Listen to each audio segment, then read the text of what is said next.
क्या भाजपा एक देश एक चुनाव वन नेशन वन इलेक्शन का ट्रायल शुरू कर दी है? क्या नरेंद्र मोदी चुनाव जिताने के लायक नेता नहीं रहे? क्या अब मोदी की छवि धूमिल हो रही है? एक देश एक चुनाव वन नेशन वन इलेक्शन लागू होने से किनको लाभ मिलेगा? और भी कई सवाल हैं जिसे जानने समझने के लिए जुड़ रहे हैं वीडियो में, और चैनल को सब्सक्राइब करें, ज्यादा से ज्यादा शेयर करें, तभी और लोग देख पाएंगे, समझ पाएंगे। जोहार साथियों, मैं पंकज। झारखंड और महाराष्ट्र में विधानसभा चुनाव की तारीखों का ऐलान हो गया, लेकिन जिस देश में सत्ताधारी पार्टी भाजपा एक देश एक चुनाव वन नेशन वन इलेक्शन का दम भरती हो और झारखंड जैसे छोटे राज्य में 2 चरणों में चुनाव करती है, इससे ऐसा लगता है कि भाजपा चुनाव तारीखों के ऐलान में भी राजनीति कर रही है। इसलिए आज आपको बताऊंगा 1 या 2 चरणों में चुनाव कराने के क्या है मायने। महाराष्ट्र में 288 सीट है और एक ही चरण में चुनाव है, जबकि झारखंड में सिर्फ 81 सीट है, लेकिन चुनाव 2 चरणों में है। और चुनाव घोषणा के एक दिन पहले ही झारखंड बीजेपी के चुनाव प्रभारी हेमंता बिस्व शर्मा प्रेस में बात करते हुए चुनाव का समय बता दिया, जिसे झारखंड मुक्ति मोर्चा ने आरोप लगाया कि चुनाव आयोग भाजपा की कठपुतली है। मनोज पांडे ने हेमंता बिस्व शर्मा पर यह आरोप लगाया कि हेमंता बिस्व शर्मा के अनुसार आज चुनाव की घोषणा होने वाली है, और वही हुआ भी। इसे तो लगता है कि चुनाव की तारीख भाजपा के कार्यालय में तय की गई थी और इसका ऐलान करने के लिए चुनाव आयोग को प्रेस नोट दिया गया था। महाराष्ट्र में 288 सीट है, तो वहां इंडिया गठबंधन कई चरणों में चुनाव कराने की बात चुनाव आयोग से कही थी। उसका कारण यह है कि उद्धव ठाकरे को शिवसेना, शरद पवार की पार्टी एनसीपी और कांग्रेस या लोग चाहते थे कि अलग अलग चरणों में अभी चुनाव होते हैं तो उनके पास उपलब्ध नेताओं के द्वारा चुनाव प्रचार कराने में सुविधा होगी। लेकिन अब एक ही तारीख को चुनाव कराने से खासकर ठाकरे और पवार की पार्टी को मतदाताओं के पास पहुंचने के लिए अपने सीमित नेताओं के माध्यम से प्रचार करना पड़ेगा, जबकि भाजपा के पास नेताओं की कोई कमी नहीं है और यह अपना प्रचार कर सकेगी। इसी कारण से विपक्षी पार्टी वहां पर कई चरणों में चुनाव कराने की बात चुनाव आयोग के साथ मीटिंग में गई थी। लेकिन चुनाव आयोग आज के समय में आप भी जानते हैं किनके इशारे में है, यह तो हुआ महाराष्ट्र का। अब झारखंड में 2019 में विधानसभा चुनाव हुआ था। 81 सीट के लिए 5 चरणों में चुनाव हुआ था, जबकि उस समय फुल मेजॉरिटी की भाजपा की सरकार झारखंड में थी।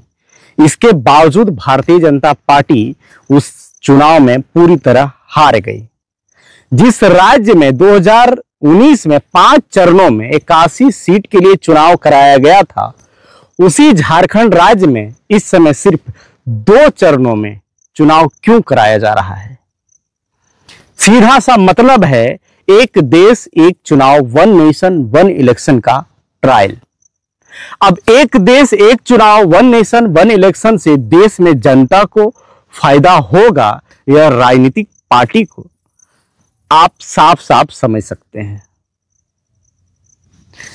यहां भाजपा की वही राजनीति है, विपक्षी पार्टी यानी जेएमएम कांग्रेस पार्टियों को मतदाताओं से कम संवाद करने का मौका मिले, उनके राहुल गांधी जैसे नेताओं को जनता से संवाद कराने का मौका कम मिले। इसलिए झारखंड में 5 की जगह 2 चरणों में चुनाव का ऐलान किया गया।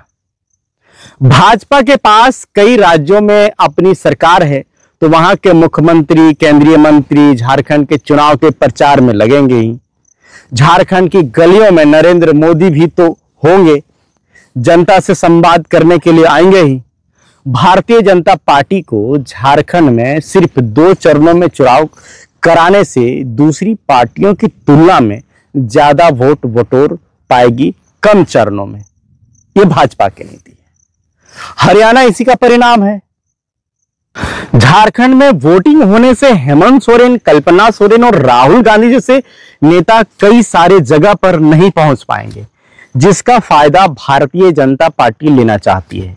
इस कारण से झारखंड में सिर्फ 2 चरणों में चुनाव संपन्न कराया जा रहा है।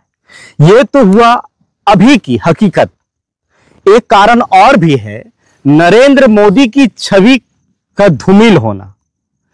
आज के समय में नरेंद्र मोदी चुनाव जिताने के लायक नेता नहीं रहे। पहले क्या था कि उनकी छवि चुनाव जिताने की नेता की थी, तब भारतीय जनता पार्टी उन्हें भी जगह जगह पहुंचा रही थी। लेकिन इस वक्त परिस्थितियां बिल्कुल पलट चुकी है। उनके भाषणों में अब कोई धार नहीं है। लोग उनकी बातों को सुनना नहीं चाहते।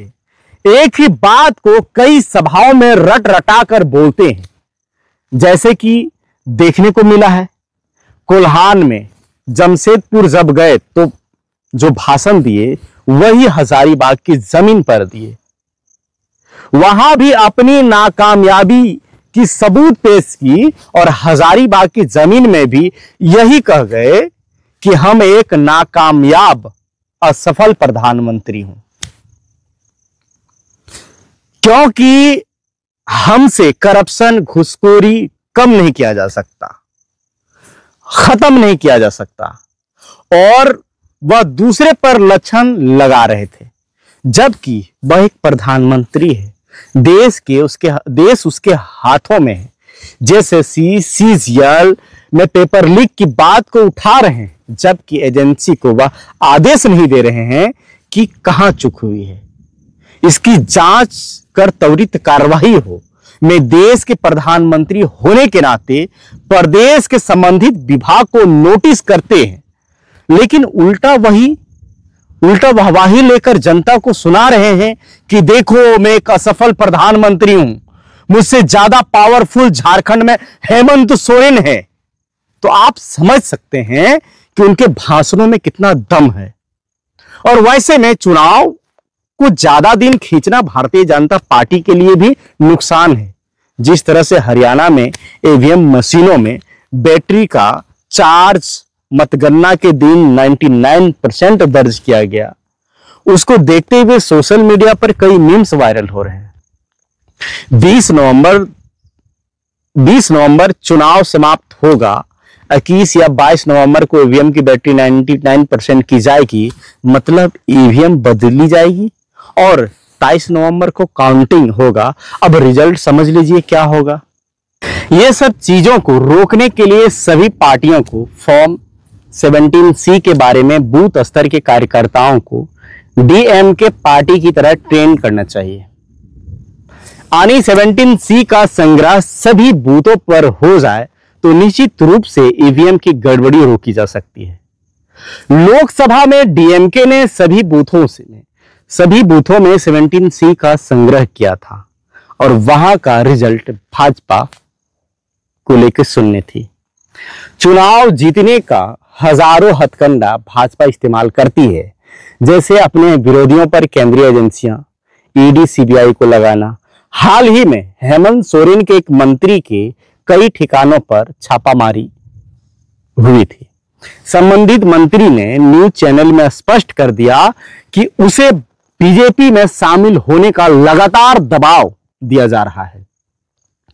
मना करने पर मेरे घर ईडी और सीबीआई भेज दिया है, जबकि चुनाव का ऐलान होने वाला है। जब भाजपा को लगा कि अब यह नहीं आएगा तो उनके सभी ठिकानों पर छापा मार दिया जाए, जिससे कुछ निकल जाएगा। प्रदेश में जब ईडी की कार्रवाई शुरू हुई, प्रदेश में जब ईडी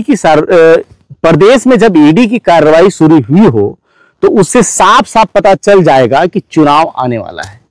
दरअसल हर तरह से अपने विपक्षी पार्टियों को भाजपा लेवल प्लानिंग फील्ड बिल्कुल नहीं देना चाहती है। बीजेपी चाहती है कि हर तरफ सिर्फ उसकी ही बात हो, उसके विरुद्ध मैदान में कोई हो ही नहीं। अब चुनाव की तारीख की घोषणा हो गई। अब आदिवासी मूलवासी को किन मुद्दों पर और कैसा नेता को लेकर चुनाव में आना चाहिए, इसकी तैयारी कर लेनी चाहिए। क्या सही है, क्या गलत है, कौन नेता झारखंड के लिए सही है, कौन गलत है, कौन पार्टी प्रदेश के लिए सही है और कौन पार्टी गलत है, इसकी चुनाव पहले ही झारखंड के लोगों को कर लेनी चाहिए।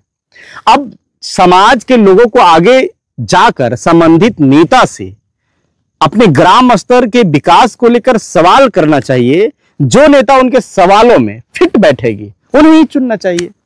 ध्यान रहे, इसमें सिर्फ सामाजिक लोग ही हो, राजनीतिक नहीं। आगे और भी कई सवालों के जवाब के साथ मिलूंगा। अगर आपके मन में कोई सवाल हो तो लिखें, मैं उस पर शोध करके आप तक जवाब देने का प्रयास करूंगा। जोहार।